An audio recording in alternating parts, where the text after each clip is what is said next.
Good evening and welcome to the 13th Annual Gala of the Tennessee Aviation Hall of Fame, where we award people and recognize people for doing outstanding things in the world of aviation. The next inductee I call forward is Lieutenant General Frederick McCorkle. Lieutenant General Frederick McCorkle, United States Marine Corps, retired, Gray, Tennessee. Lieutenant General McCorkle, born in 1944 and raised in Harriman, Tennessee, married Kathy Schwartz of Johnson City, Tennessee, in 1966. It is said of General McCorkle, he loves his wife Kathy, aviation, the United States Marine Corps, and the great state of Tennessee. McCorkle received his Bachelor of Science degree from East Tennessee State University in 1966, then completed Officer Candidate School and the Basic School at Quantico in 1967. He attended Naval Flight School, Pensacola, Florida, and operational assignments include billets as Commanding Officer, Marine Aviation Weapons and Tactics Squadron 1, 1st Marine Aircraft Wing, Okinawa, Japan, 2nd Marine Aircraft Wing, Cherry Point, North Carolina, and as Commanding Officer, Marine Corps Aviation Group 29, Marine Corps Air Station, New River, North Carolina. As a general officer, he served as Commander, Marine Corps Air Bases Eastern Area and Commanding General, Marine Corps Air Station, Cherry Point, 3rd Marine Aircraft Wing, Marine Corps Air Station, El Toro, California. He assumed the duties as Deputy Commandant for Aviation and advanced to the grade of Lieutenant General in August 1998. As former Deputy Commandant for Aviation, Headquarters, Washington, D.C., Fred McCorkle retired from the United States Marine Corps on October 1, 2001, after 35 years. During his service, Lieutenant General McCorkle was awarded the Distinguished Service Medal, the Legion of Merit with 3 Gold Stars, the Distinguished Flying Cross with Gold Star, the Purple Heart, the Air Medal with Single Mission Award, and 76 Strike Flight Awards, the Navy Commendation Medal with Combat V, and the Navy Achievement Medal. Lieutenant General McCorkle served in Vietnam with HMM-262 and flew more than 1,500 combat missions. Throughout his career, McCorkle accumulated more than 6,500 flight hours in more than 60 different aircraft. General McCorkle has dedicated his life to the aviation community since the day of his first flight. He has demonstrated love and zeal for all things aviation. For his extraordinary and enduring service and his contributions to aviation for Tennessee, our nation, and the world, and for his service to our country, Lieutenant General Frederick McCorkle is honored by and inducted into the Tennessee Aviation Hall of Fame this first day of November 2014.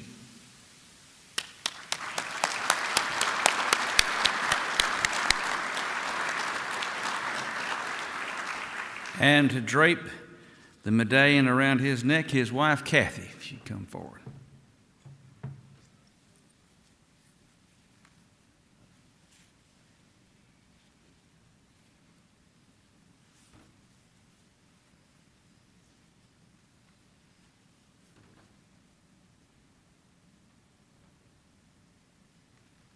This is a big room. It takes a long time to walk.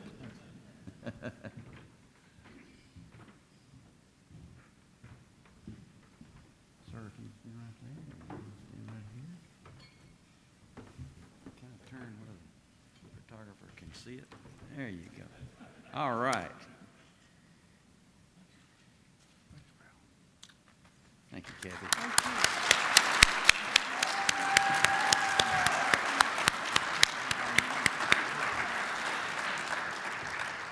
you. Now comments from General McCordle.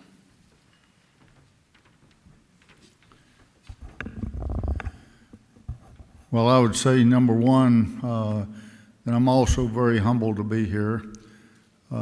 Number two, and I don't have any notes to read this, but I would never realize there were this many police officers down in this part of the world, and I love every one of you guys. So if you see a white Ford headed up the highway kind of quick tomorrow,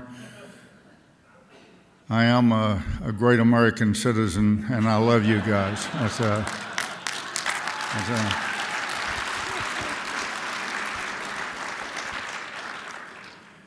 I would like to thank all the folks that came down, and I actually, and nobody will probably believe this, I didn't invite anybody except a couple of rich friends in Nashville who had offered to do this reception in their house.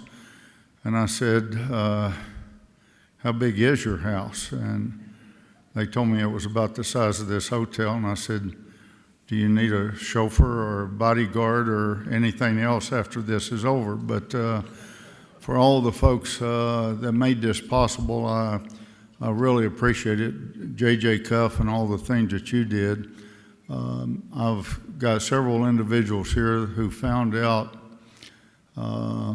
from an engineer, for God's sakes, that I was being inducted. And so some of my high school friends, 4 of them that played football with me, forced their way down here. And then the Marine Aviation Weapons and Tactics Squadron, which I'd gone through 26 foreign countries,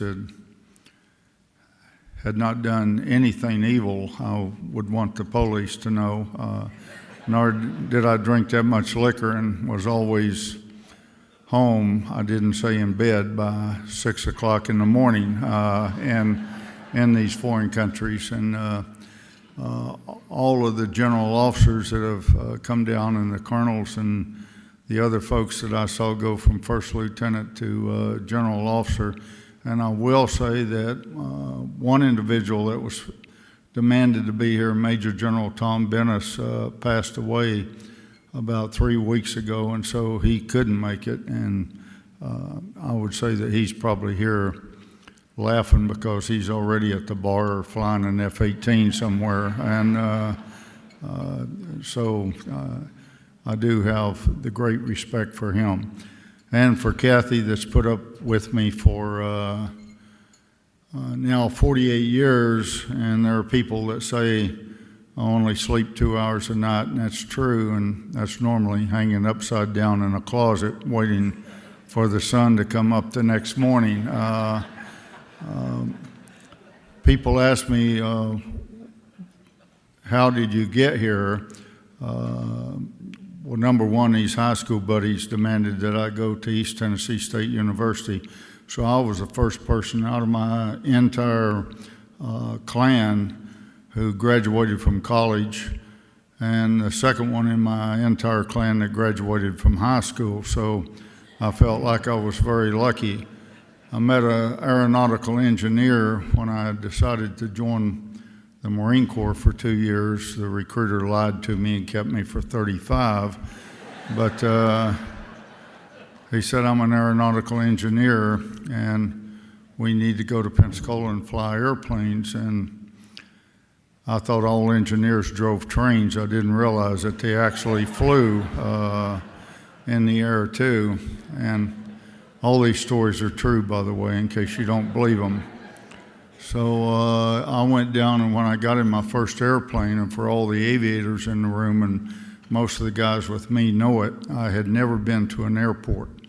And that includes no dirt strip, so I'd never been on an airplane. And the guy said, well, you must think you're the smartest guy in the world and the cockiest. And I said, sir, I don't know what you're talking about. And he said, well, you don't have a barf bag. And I realized what that was. And I said, sir, I don't know where they are. And he said, well, you better find one because you're going to be sick. And I said, today, all he had to do was open it, and I could have thrown up right there. I didn't have to wait till I got in the air. So that's the way my career started. I did get to fly 65 different airplanes I've seen with General Boyd up here. A couple of people asked me when I would give speeches like this, and they would say, Christ, we didn't know there were that many airplanes in the world. And then a gentleman named General Fitch came up and put his arm around me and said, I read in your bio where you had flown 65 different airplanes. And I said, yes, sir, I'm very proud of that, but I'm humble. And he said, that is really a big number. And I said, yes, sir, I guess it is. And he said, I personally flew 180, but 65 is a big number. So,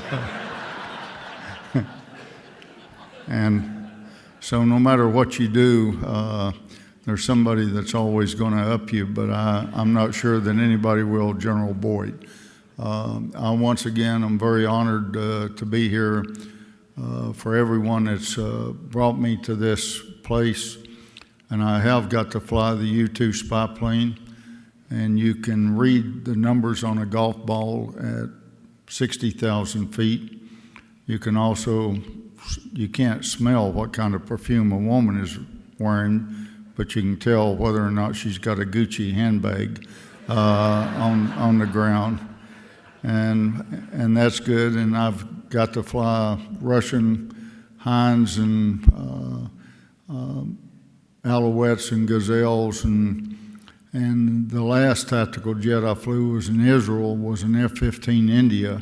But I can tell you that all that stuff together don't compare with having friends like have come down here and being a United States Marine. And I just really appreciate being inducted into the Hall of Fame here in Tennessee. Thank you very much. Congratulations, sir.